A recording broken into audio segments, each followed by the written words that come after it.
50층. 오랫동안 강남 재건축 조합원들을 설레게 했던 마법의 단어죠. 2014년 나온 2030 서울도시 기본 계획에 따라 지금까지 일반 주거지역에서 지을 수 있는 아파트 최고층 수는 35층으로 제한됐습니다. 특히 재건축 단지와 한강변 건물에 대해선 층수 제한이 더욱 엄격하게 지켜지고 있죠. 물론 토지가 상업지역이나 준주거지역이라면 일반적으로 최고 40에서 50층까지 주상복합을 지을 수 있습니다. 땅값이 비싸고 고급주택 수요가 많은 강남 3구에선 50층 건물을 짓고 싶어하는 재건축 조합들이 많은데요. 커튼월 공법으로 건축돼 반짝거리는 고층 주상복합은 상상만 해도 정말 멋지죠. 준주거지역은 서울시 조례에 따라 용적률도 400%까지 올라가기 때문에 그만큼 재건축 사업성도 좋아집니다.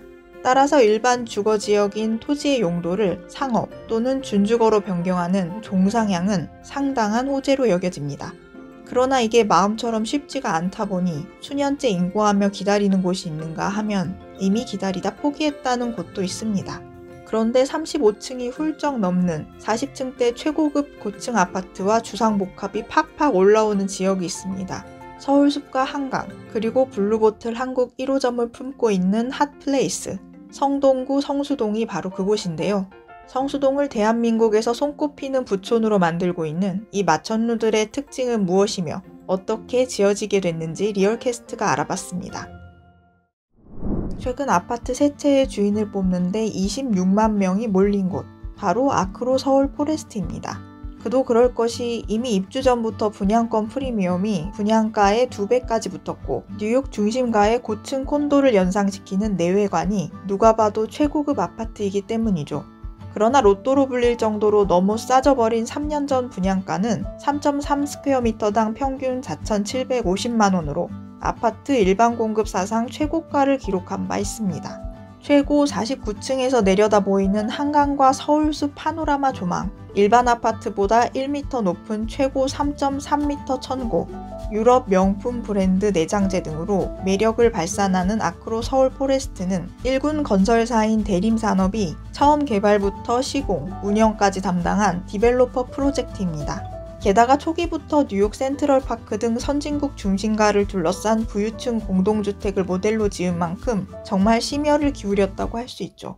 그렇다면 이 단지가 공급되기 전 역대 최고 분양가 기록을 쓴 아파트는 어디였을까요? 바로 옆에 있는 서울숲 갤러리아 포레입니다. 45층 2동짜리 쌍둥이 건물인 갤러리아 포레는 2008년 3.3스퀘어미터당 평균 4,535만원으로 당시 역대 최고 분양가를 찍었던 곳입니다. 당시 한화건설은 아예 호텔 비즈니스 센터를 빌려 200에서 300억 원대 자산가들을 대상으로 사전 예약 형식의 분양을 하기도 했는데요. 국내 유수의 재벌가 인사들과 지드래곤, 한예슬 등 유명 연예인들이 입주하며 더욱 유명세를 타게 됐죠.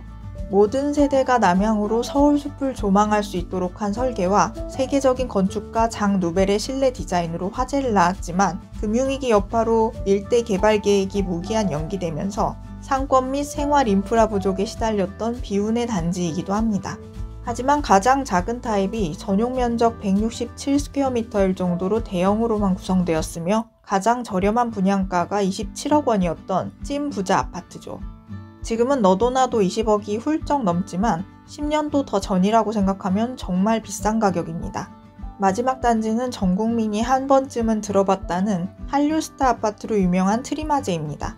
서울 아파트 가격 상승세가 본격화된 2017년 입주하며 성수동 르네상스를 불러온 바로 그곳이죠.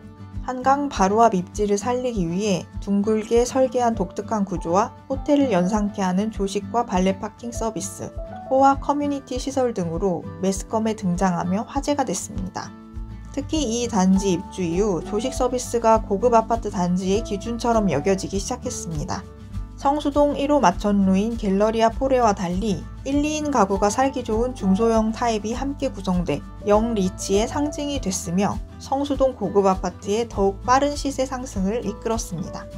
이렇게 50층에 육박하는 초고층 단지들은 어떻게 성수동에 집중적으로 지어지게 된 것일까요?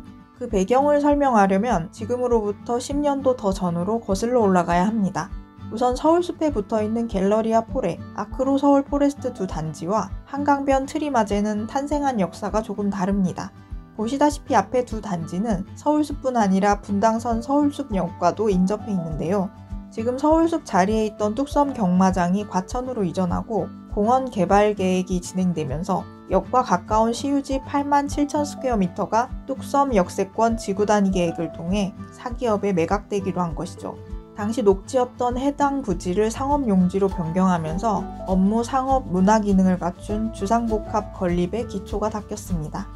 강남 바로 건너 한강변, 그것도 대형 공원을 갖춘 역세권 평지에 고층 건물을 짓게 해준다. 개발업을 하는 사람 입장에선 정말 구미가 당기겠죠? 옛 뚝섬 경마장 부지가 고가에 팔리면서 이곳에 지어질 아파트는 평당 분양가가 4천만 원이 넘을 것이라는 전망이 나오고 있습니다. 2005년 뚝섬 상업용지 4개 구역 중 성동구민체육센터가 있던 이 구역을 제외하고 3.3스퀘어미터당 평균 6,800만 원에 3개 구역이 낙찰됐습니다. 해당 매각건으로 서울시가 얻은 수익은 1조 1천억 원이 넘는다고 하는데요.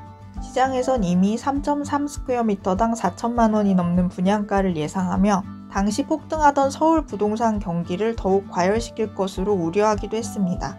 결과적으로 1구역은 한화건설, 3구역은 대림산업, 4구역은 P&D홀딩스를 거쳐 부영의 손에 들어가게 됐습니다. 현재 갤러리아 폴의 자리가 1구역, 아크로 서울 포레스트가 3구역인 셈이죠. 그렇다면 트리마제는 어떻게 생기게 됐을까요? 앞서 설명한 역세권 부지와 달리 성수공단의 배후 주거지였던 이곳은 일반 주거지역이었습니다.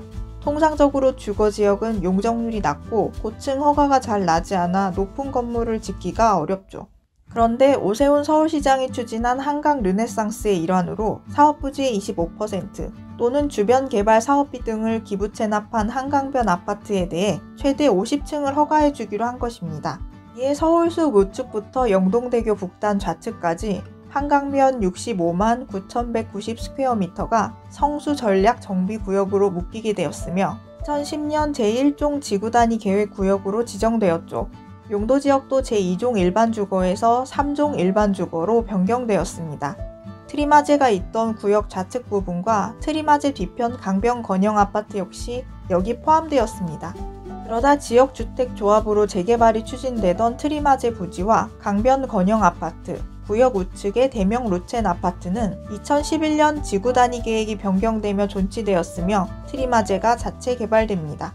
그러나 당시 사업을 추진하던 성수 1 지역주택조합이 부지 확보 문제로 어려움을 겪으면서 토지가 공매로 넘어갔고 결국 두산중공업이 다시 사업을 추진하여 현재의 트리마제가 탄생하게 됩니다. 다른 성수 전략 정비구역과 마찬가지로 트리마제 역시 3종 일반 주거지역에 지어졌습니다. 때문에 트리마제는 앞서 설명한 다른 단지와 달리 주상복합이 아닌 일반 아파트입니다. 성수 전략 정비구역 지정 당시와 같은 시기 고층 개발이 추진되었던 여의도 전략 정비구역, 압구정 전략 정비구역에 속했던 아파트의 경우 초고층 계획이 전면 백지화되며 마천루의 꿈은 일단 멀어진 상태입니다. 오히려 한강변 수변 경관 관리 방안으로 인해 한강변 아파트 층수는 더욱 철저히 제한되었죠. 인생은 타이밍이란 교훈이 더욱 실감나는 사례입니다. 그렇다면 2004년부터 2010년까지 운 좋게 타이밍을 잘 잡았던 성수동에는 또 어떤 고층 건물들이 들어올까요? 우선 매각된 서울숲 역세권 부지 중 마지막 남은 4구역에선 부영그룹이 최고 49층 높이의 호텔 및 주상복합 단지를 개발하고 있습니다. 이미 성동구청으로부터 착공 승인을 받고 토지 정리 작업부터 착착 진행하고 있다고 알려졌습니다. 서울숲 주차장 부지는 준주거지역으로 용도 변경되어 120m 높이 건물이 들어설 것으로 예상됩니다.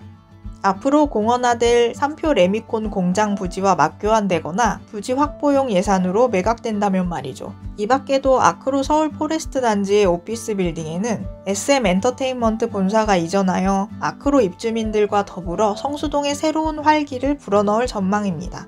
한편 성수 전략 정비구역에서는 함께 강변북로 지하화를 위한 사업비를 기부 체납해야 하는 이 지구의 사업 진행 속도가 늦어져 사업에 브레이크가 걸려 있는데요.